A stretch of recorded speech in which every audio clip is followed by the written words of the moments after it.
Are you racist? No, I have black friends.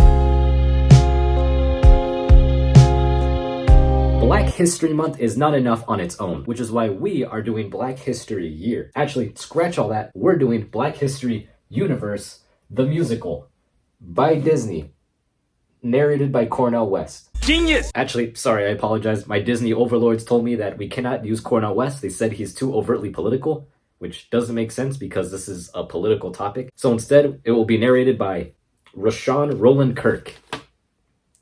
He's dead. Now, there's been a lot more vocal mainstream discussion about Black history and social justice as a whole. And typically, people will take this time to learn about something they didn't know was invented by a Black person. Like how potato chips were invented by George Crumb. And all the genetic mutations realize, wow, Black minds are creative minds. Black minds are innovative minds. Black minds are genius. Black minds are for freedom and hentai too.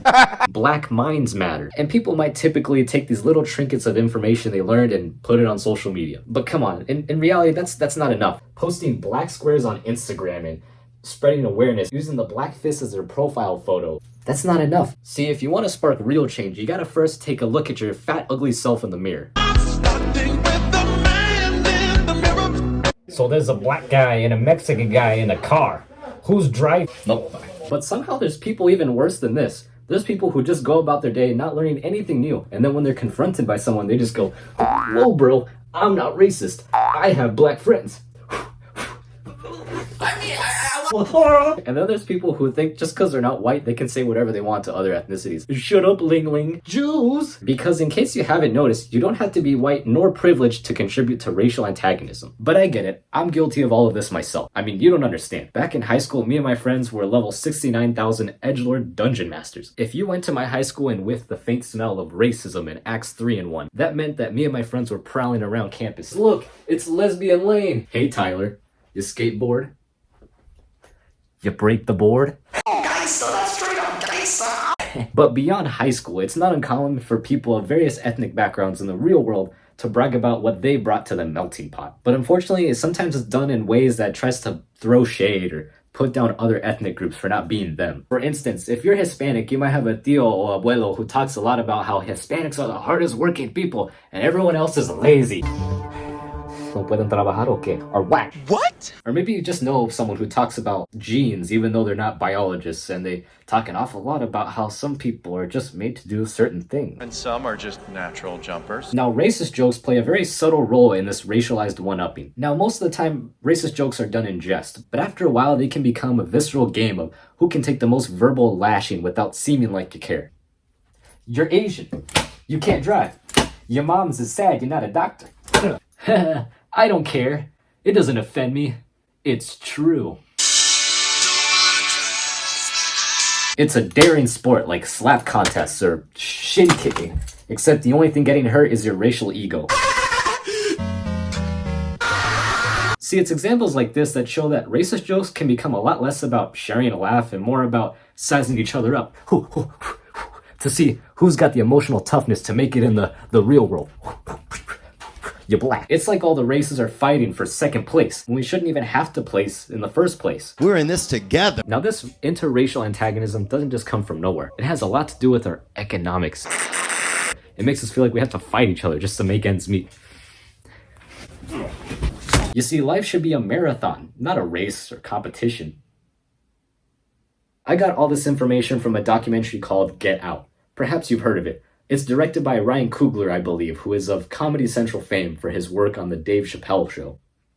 But you see, in order to be a positive force for change in this world, it's not enough to just know this stuff. You gotta take the stuff you know and apply it in the world around you. Okay, which is why I'm gonna go around collecting statistics, data from the unheard voices of my community and figure out just how good or bad are our race relations. And how can they get better? Yeah, Dr. Albut going out in the town, giving the mic to people black and brown. With the power of sociology and statistics, he's gonna find out his race relational fitness. Yeah.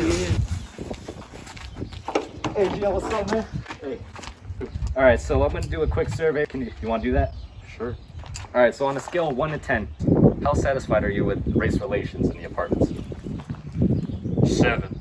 7, all right. It's a little lower than 7. That's a little lower than I wanted, but 7. It's okay.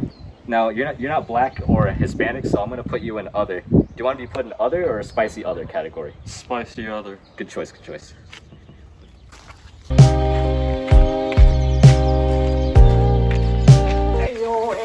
Hey yo, my man. This is my main man Julian here. All right, yo, Julian, do you mind answering a survey today? Oh yeah, sure, no problem. This is a survey on race relations in the apartments.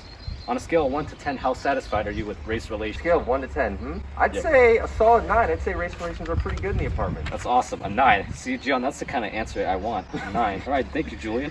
No problem, no problem. On my way. Should have been a 10. No. The sample size of this data is too small. I need at least one more respondent. I know who. I shall summon a colleague from the pee-pee realm.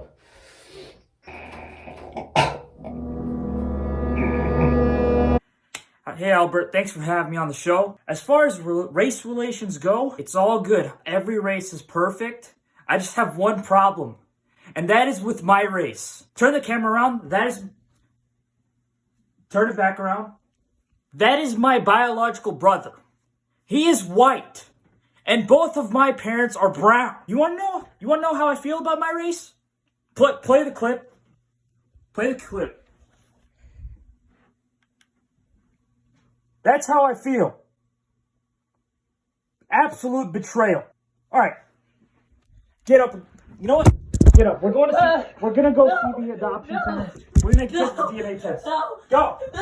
Okay, now that I have done all the interviews, we will take a look at the raw data. This is a chart of all the respondents. So we had 3 black, 3 Hispanic, 2 other, which is Asian Pacific Islander, 2 spicy other, which is the same as other, but a little more colonized. And since I don't know a lot of white people, we have 1 white respondent, or white passing. All right, all this aside, let's get to the fun part, the raw numbers.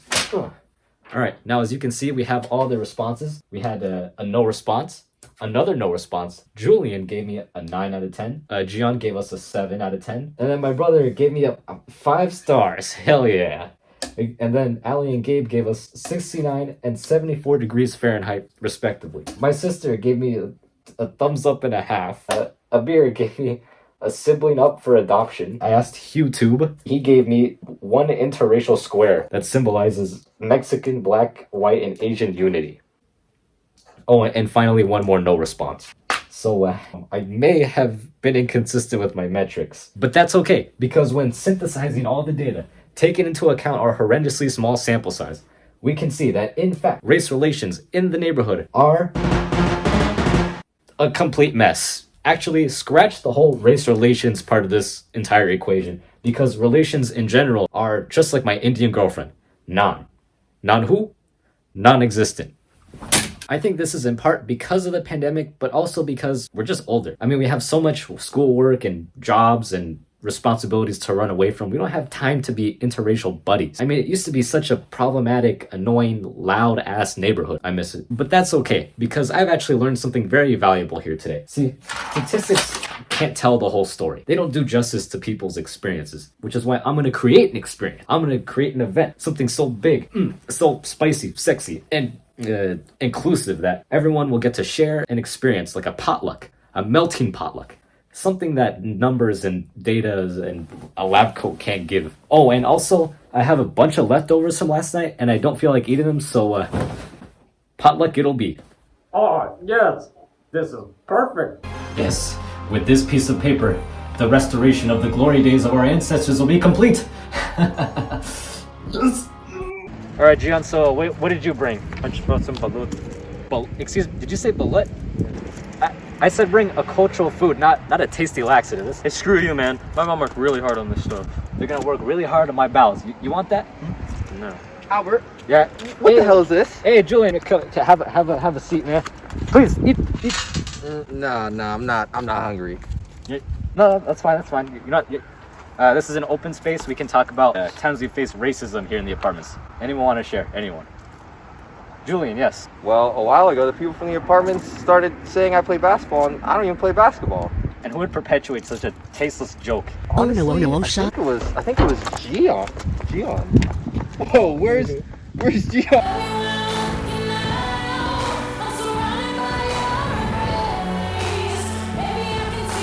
I'm terribly sorry about that, Julian. Here, in the meantime, have some rice and beans. This is for racial healing. Black and brown eating side by side. This is what Dr. Martin Luther King dreamed about. Have you ever heard the whole speech? There's a speech? Man, we shouldn't even be meeting like this, man, with the pandemic and everything. I understand. No, it's okay. He's right. I understand his point. It's just that, he doesn't want to admit he hates Mexican food. Mexican food? What? Man, you guys are just too much. Too much, man. What do you mean too much? What do you mean too much? Too much cringe. This is just too much. Too much cringe, man.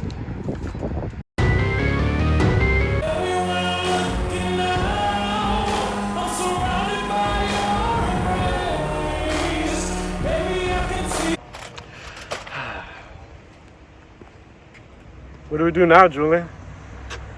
Well, we go to plan B.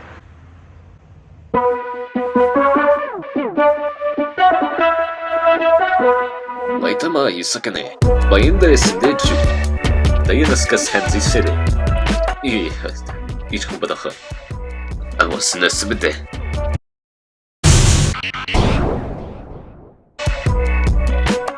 Disconnected norte.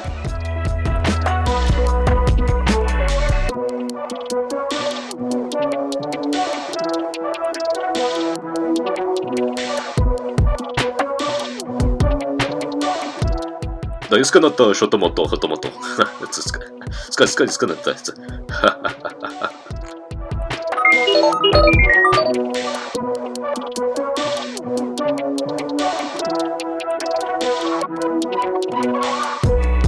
Oh, yo, Gian, stub this toe. Oh, no. No, bro. Just too much cringe, man. What do we do now? No, that's Gian. Whoa, where's Gian go? Seth Rogen. Right into the end.